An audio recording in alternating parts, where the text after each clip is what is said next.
Okay guys, magandang gabi sa inyong lahat. Welcome back dito sa panibago nating kwentuhan guys. No? So, kwentuhan lang tayo ngayon. Nitong mga nakaraang mga araw, pinag-usapan na natin dun sa mga nakaraang mga videos natin. Paano kayo pipili ng breed, paano kayo maghahanda ng kapital, paano kayo pipili ng location, paano kayo maghahanda ng mga kulungan. Lahat ng mga yan na pag-usapan na natin, paano natin ihahanda yung ating, paano tayo mag-order, ano yung mga ginagamit natin na mga vitamins and minerals na pag-usapan na natin yan, ano yung ginagamit natin na pakain na feeds, na may mga video na rin tayo dyan, at basically ano yung mga dapat nating gawin pag magsisimula na tayong mag-load ng ating mga manok. No? So guys, ngayong gabi na ito, pag-uusapan natin is ano yung mga dapat nating gawin bago dumating, pag dumating, at saka pag nakarating na yung ating mga manok. So,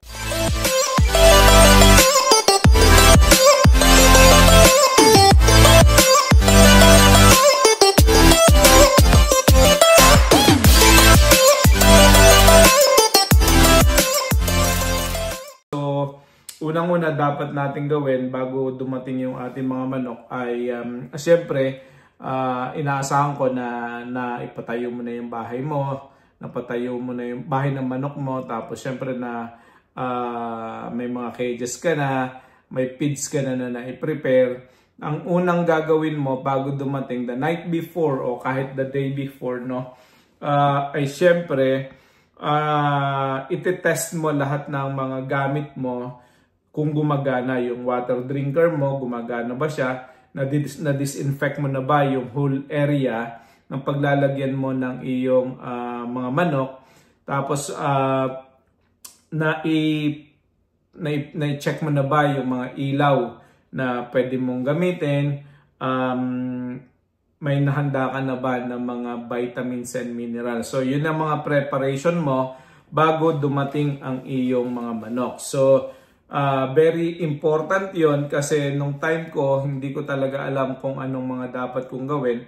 So basically, dumating ang mga manok ko, hindi pa halos ready at hindi pa na-disinfect, wala pang feeds na ipapakain, parating pa lang. Tapos may mga water drinker kami na hindi gumagana kasi hindi na-check yung aming mga cages kasi bagong install lang the night before ay hindi namin na-check lahat kung gumagana. So the day after, nagkaroon kami ng problema kasi hindi gumagana yung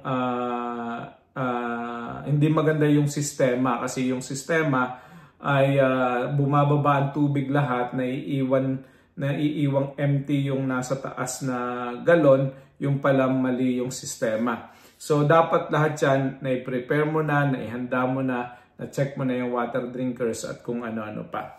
Ikalawa na dapat mong gawin is basically pag dumating na ang iyong mga manok, ang unang-una mong gagawin is once nakalagay na yan mga yan sa cages, hayaan mo sila na mag-settle down. Huwag mo silang pakialaman, pagpahingahin mo muna sila sa loob ng 30 minutes. No? So syempre pagod yung mga yan, stress ng mga manok, nasa bago silang environment. So bago mo gawin ang lahat ng mga gusto mong gawin sa manok, syempre ay dapat pagpahingahin mo muna sila. Huwag mo silang pakialaman sa loob ng kalahating oras. So after half an hour, pwede ka nang magpainom. No? So painumin mo na yung iyong manok ng may mataas na electrolytes.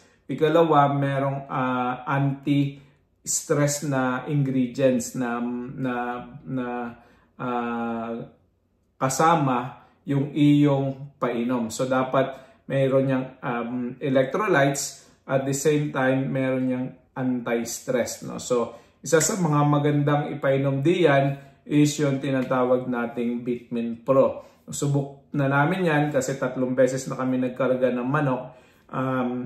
Lahat ng yan ay yung una lang ang hindi namin nabigyan ng agad-agad kasi kulang yung aming preparation. So pero yung mga sumunod nagawa na namin yan, subok namin na yung mga manok ay medyo nagsisettle pagka napainom mo sila ng anti-stress at saka ng mataas ang electrolytes. No? So, lahat ng yan ay pasok doon sa Bitmin Pro at yung iba pang mga mahalagang mga vitamins na pwedeng makuha ng manok sa Bitmin Pro. No? So, after nyan, pagka napainom mo na ang iyong mga manok, hayaan mo sila din na nagsisettle, pagpakainin mo na sila ng utay-utay. No? So, pagdating ng mga manok mo, 16 weeks yan, mga nasa around 70 grams ang pwedeng kainin ng mga yan sa loob ng isang araw. No? So, busog na yung mga yan sa 70 grams. No? So, dahil halos maghapon sila sa biyahe, di sila kumakain, gutom na gutom yung mga yan, hayaan mo silang kumain, magdamag. Kung dumating ang mga manok mo ng gabi o ng hapon, ang iyong dapat gawin is buhayin mo ang ilaw magdamag, hayaan mo silang na maging familiarized, no? Maging pamilyar sa kanilang bagong environment. So, isa yun sa mga maganda na gawin. So, 3 bagay ang iyong dapat gawin. Pag dumating na iyong mga manok, painumin mo sila ng may halong electrolytes at saka anti-stress. Ikalawa, dapat mong gawin ay pakainin mo sila. Mga 60-70 grams ang pwedeng kainin ng mga yan. Yung iba up to 80 grams. Tapos, buhayin mo ang ilaw sa loob ng magdamag. No? Buong magdamag, buhayin mong ilaw. After nyan, hindi ka na magpapailaw. No? So, yun yung iyong mga dapat gawin. So, pagdating ng iyong mga manok, kinabukasan, so halimbawa, napailaw mo na yan, nagsettle na sila, buong magdamag, kinabukasan, hindi ka na magpapailaw niyan hanggang maging 20 week na. No? 19-20 weeks na sila, hindi ka na nagpapailaw niyan. So, bakit hindi tayo nagpapailaw agad-agad? Dahil ayaw natin na mapwersa ang mga manok na underdevelop at mangitlog na agad. Hindi pa masyado develop, tapos nangingitlog na agad. Pag nangitlog agad, magkakaroon tayo ng problema sa tinatawag natin prolapse. No? So pagka ang mga batang manok na pwersa mangitlog, nagkakaroon yan ng problema sa prolapse, at ang prolapse medyo mahirap gamutin.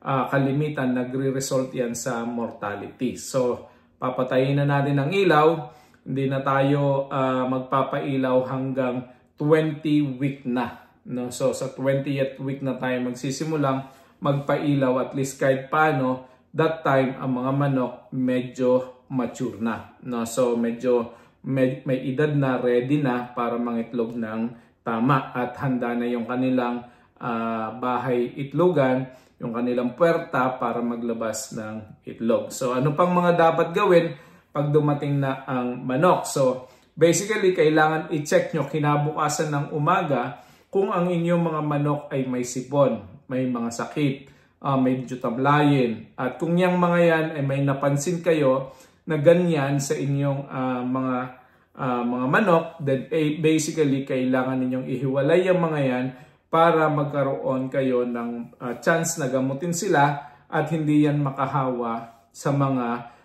iba pang mga healthy na mga manok. So, pagising sa umaga ng manok, 6 o'clock, no, patay ang ilaw. Pagpatay na ang ilaw, magpapainom na ulit tayo ng mga manok.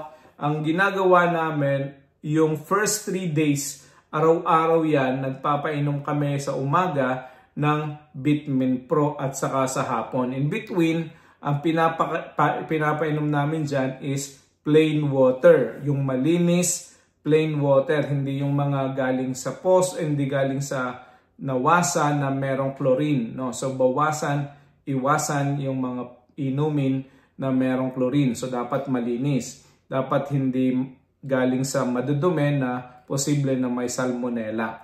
No? Ang key sa ating mga manok is para maging healthy sila, maayos ang painom at maganda ang pakain. So, pagkatapos mo magpainom sa umaga, susundan mo na siya ng pakain. So, At this time, ang pinapakain namin is grower, no? So, sa ibang mga katulad dun sa amin na feeds na ginagamit, ang equivalent ng grower is yung tinatawag naming pullet developer. So, yung pullet developer, yun ang aming pinapakain hanggang sa maging 5% na yung itlog nila. Saka pa lang kami nagbibigay ng layers kapag nagsimula na silang mangitlog ng 5% pataas. No? So, hindi ka magpapakain ng layers ng maaga kasi again, mapupersang mangitlog ang ating mga manok, hindi pa sila handa para dito. So, meron kang from the beginning, ng pagdating niya hanggang sa maging 20 week na, more or less mga naandyan sa weeks na yan, nangingitlog ang ating mga manok ng ganyang dami. So 19 week, mga 18-19 week nagsisimula na ang ating ang mga manok na mangitlog.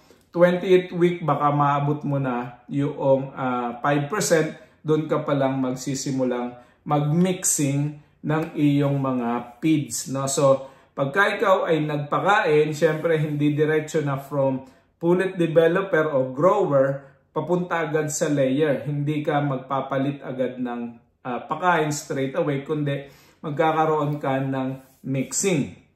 The longer you mix, the better, kasi hindi mapupersa yung guts ng ating mga manok, hindi maninibago. So kami, ginagawa namin yung pa 19th week, kapag medyo magpa 5% na kami, nagmi-mixing na kami ng 1 week na kalahat na halimbawa ay 25% ng grower o ng pullet developer, 25% na layer.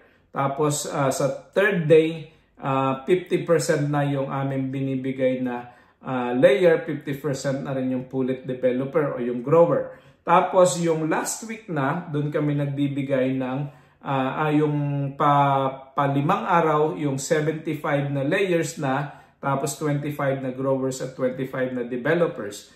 Tapos pagka nasa 7th day na, pwede nang magpakain ng 100% na layers. So yun guys, ang ating dapat gawin mula pagdating o bago dumating, pagdating at saka pag nakarating na yung ating mga sisiw, yung ating mga manok, no, yung ating mga pullets, no, yung ating mga 16-week-old na mga pullets, no. So by 20th week dapat medyo nangingitlog na yan ng mga nasa around 5% and above, mga nasa 10% na. So kapag ka nagbibigay na ng 10%, yan na yung indication na pwede ka na magsimula magpailaw.